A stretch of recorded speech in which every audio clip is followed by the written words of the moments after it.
This is the point.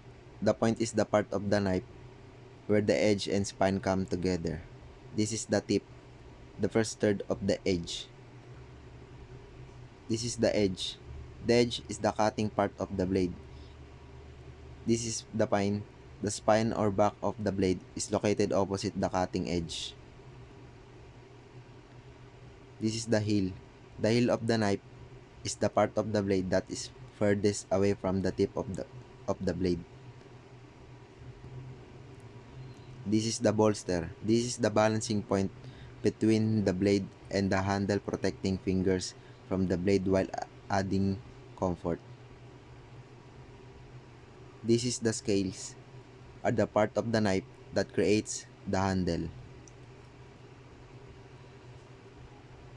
The tongue, a full tongue increases the overall weight of a knife.